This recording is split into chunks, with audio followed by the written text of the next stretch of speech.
Hey guys, it's another day on all-wheel drive. I thought today would be a good chance to get a little bit more seat time on the CBR 1000.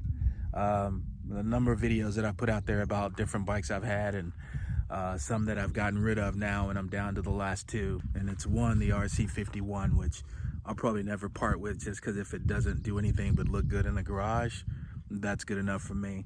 And then there's this guy, which I picked up last year sometime after getting rid of the KTM Super Duke 1290, the GSXR 750, and then the Ninja 1000. Not the ZX10, but the 1000, which was a good bike, but it was more of a distance bike that you could also go quite crazy on and ride hard if you dared. This bike pretty much encapsulates everything about those bikes that I loved. It's comfortable enough that I could ride it for a distance if I want to. It's got the range on the tank that allows me to ride the distance that I want to. I think I could go somewhere between 170, 180, depending on the riding aggressiveness. And it's got plenty of power. I have to say that of the bikes I've had in my riding career, if you will, this is by far the most exciting. I've had the single R BMW, the S1000. The Gixxer 750 was phenomenal. I think it's the best bike in that middle sort of ground of not quite leader bike, but way more than a super sport. You can hardly beat that bike in terms of that balance. The KTM was pretty rad. I mean, that's a very hang on for dear life type of bike, but it's a thrill ride. It's like going to the fair and riding a roller coaster that you just were not expecting to be so crazy. This bike, I'm pretty happy with it overall. There's nothing that I don't really like about it, for the most part. The looks, I think Honda got it right here. I think with this generation, this is a 12. This generation, they changed things up a bit. I just think it's a really nice looking setup. The graphics on this bike, the previous owner undertook this himself and kind of just changed it up a little bit. And I think that's why I liked it so much, because it didn't look like every other CBR 1000 out there. I actually looked at a bike before this one that was the same bike model, but it was a little bit more bland looking. And before pulling the trigger on that, I called this guy up just to see if he still had it. He had actually put it on Craigslist, and I decided I wasn't ready to make a move yet. So I just saved his post, and I just on a whim said, you know what, before I do anything, I'm gonna call this guy and see if he still has a bike. Lo and behold, he did. And what I found is that there are a bunch of different styling pieces you can put on these bikes. These panels are pretty much, interchangeable between stylings. You go onto eBay right now, you can find probably 4 or 5 different combinations that will change this thing up, and they just pop right off. And so you can change the color out pretty easily. So if you're a tracker, this is not a bad thing, because you could just buy several pieces and do what you want to do with it, and just change the look of it for when you want to ride during the day, or just doing a canyon run. One thing I do not like about the bike, Honda did not fit it with a window to check your oil. I'm not sure why, but you have a dipstick, and unless you're a dipstick, you should know how to just do that, and you should just check it whenever you've ridden for a while and it's time to get back on. After you let it sit or something, or you've been riding it hard, just check it, make sure it's legit. It shouldn't be burning much oil. The previous generation of this bike, from what I understand, used to burn a lot of oil. So this is a 12. The 09 was a different setup, just burning through oil. I haven't seen anything to indicate to me that that's a problem here. Let's see, what else? Technology. Well, there ain't a whole lot of it. Until the SP came out of this bike, you didn't get a whole lot on it. Here's what you did get. LCD. Now this is huge for me, because I really didn't want the old style bike that had the analog tack, which that was cool in the day, and it didn't give as much information. I really wanted another bike that could give me the information pretty much of everything I had on the bikes prior. So the Kawasaki I had, the Ninja, it was a more, I don't know, I don't want to call it a touring bike. It wasn't a touring bike. That bike would kick any touring bike's ass. And if you had anything other than a leader bike or a GSXR 750, it's probably going to kick your ass. So for it not being a ZX, it was still pretty fun. But it would give you, you know, pretty much all the information you needed. So you knew how much fuel you had. That's kind of a big deal for me because I don't ride a lot. So I don't commit to memory how far I went every time I ride. And I don't want to ride and go, oh, I ran out at this point. That's how far I can go. That's just a stupid way to go about riding. So I don't want to do that. So once your fuel gets low, it starts to show a counter and it starts to blink.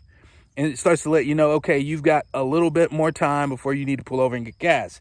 It's pretty intuitive. You have to really acclimate your brain to it, but I like that better than having nothing but just a light. So I don't have any complaints about that. There's no traction control, no stability management, no anti-wheelie, none of that shit. Honda just didn't do it then. I don't know why, but even though this bike, when it came out, still was competitive enough that when it went up against other bikes in the tests that a lot of the journalism places did, those guys were saying the thing would do just as well or better than most of the other bikes that were out there at the time with more technology. So Honda's always been good about making a refined bike. I think that's one of the things that's very common to Honda brand is that their bikes are refined. I remember when I bought my VTR Superhawk 996 back in college, one of the things that they said when they named it the bike of the year in one of the magazines was it's really refined. And I was like, what the fuck, refined? Well, it's a really good thing to be associated to your bike because you can ride it in any kind of way you need to ride it. The thing about the Hondas that I like is that when you want the power's there. And this bike is no exception. And low RPMs, and the gearing is a little tall, so it's something you get used to. But at low RPMs, it's not too abrupt, it's not too intimidating. But once you wind it up and you get that thing above, say, I'm gonna say about 5,500, 6,000, and you start to roll on and it wakes up and you realize this is where all the power has been stored, and it really will come alive. And the way the gearing is set up, it's tall gearing, so you tend to find that when you're going through the canyons, you can hold fourth gear and do a pretty moderate ride. And if you really want to go hard, you go in between fourth and third, you pretty much are going to get times. If you're looking for times, you're going to get some good times. If you're looking for just a real aggressive ride where you can just, you know, put it down, you can do it with that. And I like that about it. One thing it does have in the technology area that I don't know really what the intent was with it, or if this was intentional, or I don't know. Anyway, what I'm going to say is it doesn't have the standard sort of quick shift setup. Most quick shifters are going to have wiring into it because it's computer control, right? So all the elements have to be lined up. The computer has to say, all right, release a little bit of pressure on the plate. That'll allow the gear to engage. And you can still not be interrupted in the way that you're riding the bike. So you're accelerating hard on a full throttle and you're just popping up in the gears. Well, that's kind of what you want. I remember in my S1000, I had that, but it was their first iteration.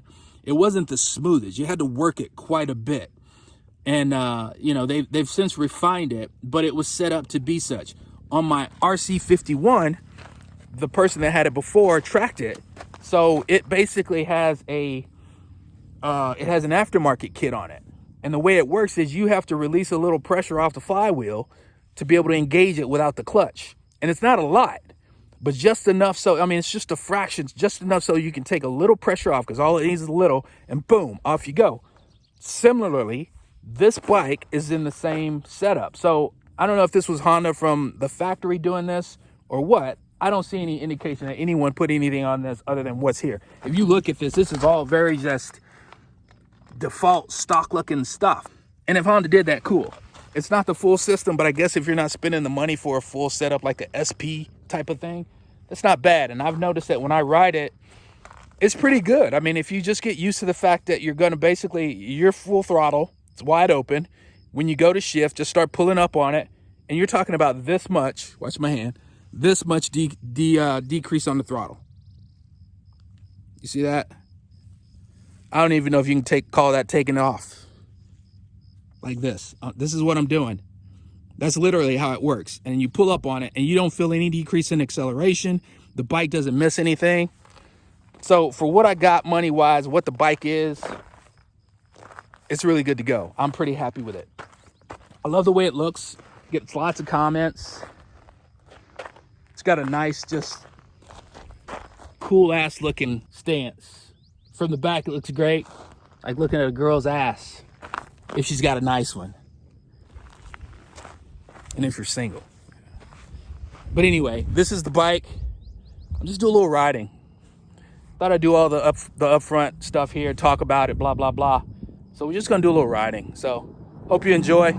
If you don't, and it's not everybody's cup of tea. I'm not everybody's cup of tea. Everything I say about a bike ain't gonna make you happy. I've seen some comments about your video sucks. That's great. Okay, fine. There's some camera issues on some of them.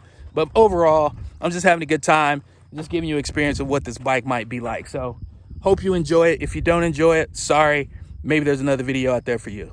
All right, guys, let's have some fun.